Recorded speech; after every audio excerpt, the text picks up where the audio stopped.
From childhood, we are told a simple story, that all humans descended from a single pair, Adam and Eve. This narrative, deeply embedded in religious doctrine, has shaped our collective understanding of where we come from. In the book of Genesis, Adam is molded from clay, Eve from his rib, and together they birth humanity. For billions of believers, this story forms the root of human identity. But is this ancient tale a metaphor, a myth, or a literal account of human origins? In the modern age of science and archaeology, our understanding of where we come from is rapidly evolving. The traditional view of a single ancestral couple is being challenged by an avalanche of discoveries, fossils, DNA sequences, and ancient artifacts that reveal a far more intricate web of human evolution. Even within religious communities, interpretations are shifting. Some now see Adam not as the first biological human, but as a symbol, a representative of early humanity, chosen to convey divine order and moral responsibility. This reimagining allows for faith and science to coexist, but it also opens the door to uncomfortable questions. If Adam wasn't the first, then who was? Long before the story of Adam and Eve was etched onto scrolls and stone tablets, life was unfolding in ways far beyond human imagination. Earth's biological story spans billions of years, punctuated by dramatic evolutionary leaps and catastrophic extinctions. In this grand timeline, Homo sapiens are a very recent arrival. According to evolutionary science, humans did not appear suddenly, but emerged gradually through a complex process known as natural selection. Our species, Homo sapiens, evolved approximately 300,000 years ago in Africa, part of a wider family tree that includes cousins like Neanderthals, Denisovans, and earlier hominids such as Homo habilis and Australopithecus. These were not mere missing links, but thriving species in their own right, each with unique adaptations. Some used tools, others controlled fire, and many walked upright long before modern humans emerged. As layers of sediment are peeled away in archaeological digs, we find not a linear march from primitive to advanced, but a branching bush, multiple human species evolving, competing, and sometimes interbreeding. This evidence compels us to reconsider what it means to be human. It suggests that Adam, if he existed, was not the sole progenitor of our species, but part of a larger, diverse human family. As the 19th century unfolded, the study of human origins shifted from sacred texts to stone tools and fossilized bones. Archaeology became a flashlight aimed into the abyss of deep time, revealing civilizations and species long forgotten. Sites like Olduvai Gorge in Tanzania yielded clues about early hominids, stone flakes, bone fragments, and traces of fire that date back nearly 2 million years. Meanwhile, the Chauvet Cave in France, adorned with sophisticated animal paintings over 30,000 years old, challenged assumptions about when creativity and symbolic thought emerged.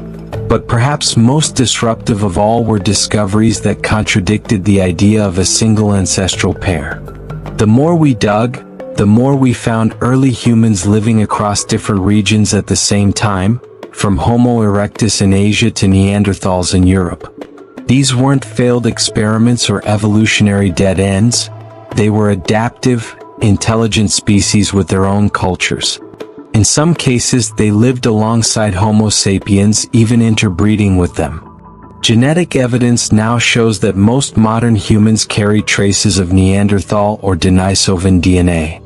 Such findings complicate the notion of one original man and woman. They tell of a world where humanity was never a single flame, but a wildfire of different sparks, scattered across continents.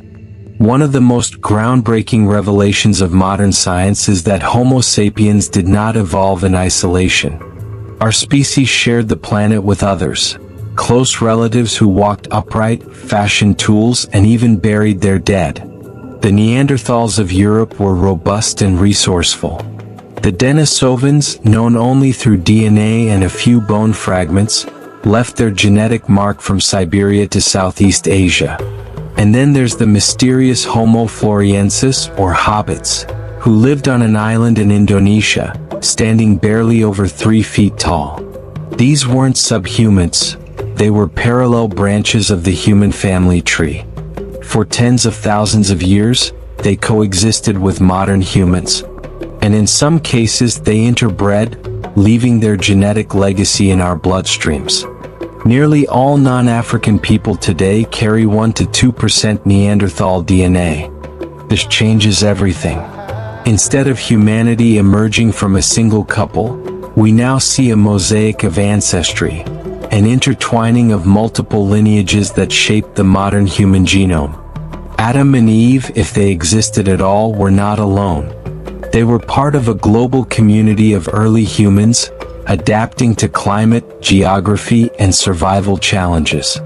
The biblical story of 2 people in a garden becomes less a literal origin and more a symbolic narrative about morality, choice, and human nature.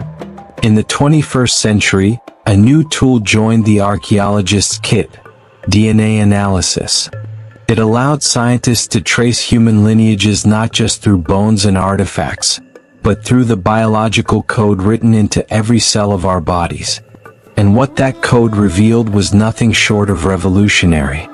By studying mitochondrial DNA, passed from mother to child, scientists identified a common female ancestor, dubbed mitochondrial Eve, who lived in Africa around 150,000 to 200,000 years ago. But contrary to popular belief, she was not the only woman alive at the time. She's simply the one whose lineage survived to the present. Other women lived, loved, and bore children, but their lines eventually ended. The same goes for the so-called Y-chromosomal Adam, a common paternal ancestor traced through the Y chromosome. He lived tens of thousands of years apart from mitochondrial Eve, and they likely never met. These figures are not biblical icons, but statistical markers of human ancestry. More importantly, DNA studies have shown just how interconnected we all are. Across the globe, human populations share over 99.9% of the same genetic material. The concept of race dissolves under the microscope. What remains is evidence of migration, adaptation, and unity, a testament to our shared origin. As scientists trace humanity's journey across time and geography, they uncover a stunning tapestry woven with countless migrations, interactions, and cultural exchanges. In Africa, the cradle of humanity, sites like Blombo's cave reveal early signs of symbolic thought: ochre carvings, beads, and tools dating back over 70,000 years. This continent was not just the birthplace of Homo sapiens, but a vibrant arena of innovation. From there, humans spread to the Middle East, Asia, and beyond. In modern-day Israel, fossils of early Homo sapiens suggest multiple waves of migration. In Siberia, caves held the bones of Denisovans who interbred with travelers from the south. In Australia, Aboriginal communities carry genetic signatures stretching back over 50,000 years. In the Americas, the story is equally rich. The Clovis culture, once believed to be the first, now shares the stage with older finds like the tools at Buttermilk Creek, Texas, suggesting humans reached the New World far earlier than thought. This global web of discovery shatters any notion of a single garden or starting point. Instead, it reveals that humanity bloomed in many gardens, each contributing to the complex story of who we are. With mountains of evidence from archaeology, genetics, and anthropology, the traditional story of Adam and Eve takes on new meaning. Rather than literal progenitors, they may represent a mythological framework, a way ancient cultures explained morality, origin, and purpose. Many scholars now interpret Adam and Eve as archetypes, symbols of humanity's awakening, our transition from instinct to moral consciousness. The forbidden fruit, may signify the birth of self-awareness, responsibility, and societal laws. In Mesopotamian mythology, which predates the Genesis account, similar stories emerge. The Sumerian epic of Enki and Ninhursag speaks of a paradise-like garden, sacred trees, and divine consequences. These parallels suggest that the Genesis story may be part of a broader cultural memory, shared and reshaped across time. This doesn't diminish its spiritual value, it enriches it. By seeing Adam and Eve as part of a universal quest for meaning, we open the door to deeper understanding, where faith and science are not enemies, but partners in exploring truth. In the end, the story of human origins is not about division, but unity. We are not strangers separated by myths, skin color, or culture. We are one family shaped by the same ancient winds. Whether you trace your roots to Africa, Asia, Europe, or the Americas, your DNA carries the echoes of forgotten ancestors. Artists, hunters, inventors, and dreamers. The bones beneath our feet, the stars above our heads, and the stories passed down through generations all point to a shared destiny. The myth of Adam, reframed, reminds us that we all come from the earth.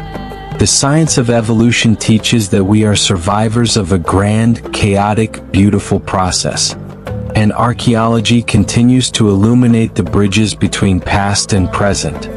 If we listen to both our sacred texts and scientific evidence, we learn this. The human story is not a tale of isolation, but of connection. And in a world divided by conflict and ideology, perhaps that's the most powerful truth of all. If this journey into our forgotten origins has opened your eyes, don't let it end here. Subscribe to uncover more hidden truths, like this video to support independent research, and share it to challenge the myths we've all been taught.